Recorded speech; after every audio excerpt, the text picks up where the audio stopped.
All right, everybody.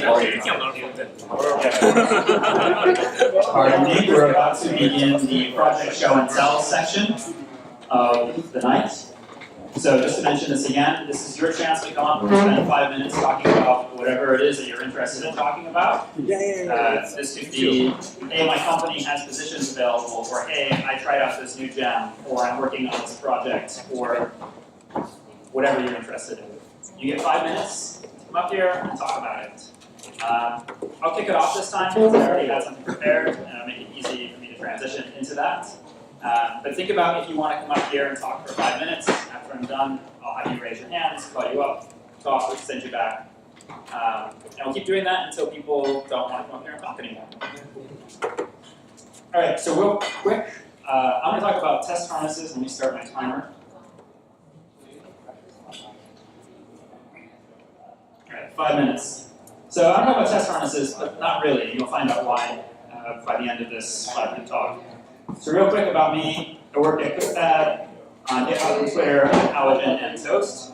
And as mentioned, we're going to talk about test harnesses. And this talk actually stems from a conversation that I had with Adam about Factory Girl being used to create models with lots of different things, becomes complicated, what do you do? And I mentioned that I usually do this with test harnesses, and then he tried to look it up and couldn't find much. And then I tried to look it up and couldn't find much either. But let's take a step back and investigate the problem. How many of you write factories for your tests? Lots and lots. Okay. So the problem with writing factories for our tests is if all you ever do is use factories, your ecosystem starts looking something like this. You have a single factory and it's building associations for this and that and this and that. And it gets really, really complicated really, really quick. And then it becomes a pain to manage these factories. So let's take an example. Let's say you were writing a test for searching. And you run a catering business. Not a catering business per se, but a company that allows restaurants to provide catering to corporate companies. So you want restaurants to sign up, input all of their menu items, then people come in and order what they want in those menu items. So you might start simple. Oh, we have a restaurant. Oh, but then restaurants have menus, and menus might have menu groups, and menu groups might have menu items. Oh, but restaurants could have many locations, and those locations might have different menus. And then similarly, those locations might also have delivery areas that are different for each location to where they're delivered to. So you want to write a search that says, given a user in this area, they should see this restaurant as a result. So you start writing your factory, maybe it looks something like this. We create a restaurant and it has trait with location, and we add in the location. But then we realize, oh, this needs a menu so that we can actually get something. So you give that trait with menu. And then that kind of grows into, well, actually, this restaurant needs menu items. So then you add another trait for with menu items that depends upon your with location. And then after trait, you start filling in all these menu items.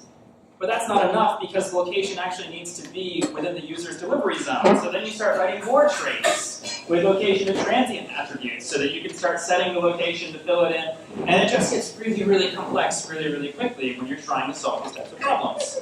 So the question is, how do you solve these types of problems in an application? So let's take a step back and look at what factories were meant for in the first place. Factories, the purpose is for creating a valid object in your system. That should be it. Your factory creates a valid object. It's something that will pass validations. It gets you past the entry point. So you don't want to end up with this because this isn't just a valid object. This is an object that has all these things that are connected to it, and traits are allowing you to do that, but you've created a mess. So let's talk about a quick solution. So as I mentioned, I want to talk about test harnesses, but I found out my definition didn't really match what I was trying to describe. So my original idea is that the test harness will allow you to kind of take all of your factories and put them together in meaningful ways. So kind of like factories for your factories. And test harness was something that I had used at my previous job to describe these, but the online definition, as I mentioned, doesn't match. So I started calling them prefabs instead. And the idea between the prefab is that you build all your things at different factories, and then you get all the parts together and put them together in a way that's meaningful for you. So this thing that you thought was a factory before was not. It was actually a prefab. So let me go for a quick example. And before that, these are where the icons are from. Read what Reds do. And somewhere is the pointer. So this isn't a real example, I just made this really quick before this meeting, but you can say, oh, I have a restaurant harness, and you pass in a restaurant. And then you add methods that mean the things that you want to do in your system. So perhaps I want to add a location that delivers to some lat long. I call that function, and it knows how to coordinate between my factories to build the correct things. So this will create a location. But maybe I want to add some items to that location. So I would have a location harness that knows how to start adding items to that location. And it will know how to coordinate between the menu groups and the items and whatever else I need to do. These objects will coordinate those types of actions.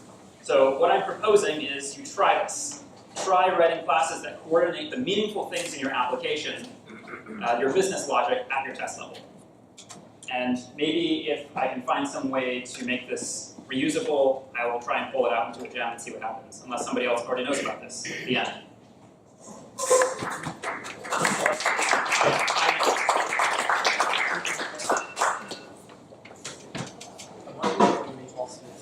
Within a factory, if within a factory, like, write harness, and then you'd be able to call a harness like factory. So I think ideally, I want to keep my factories as clean as possible. I've been on a lot of projects where the factories just get out of hand, and one of the problems is no one can understand the factories anymore, so it's actually impossible to build up anything. And so I'd like them just to be exactly what I think they should be, which is, here's a valid model for your system.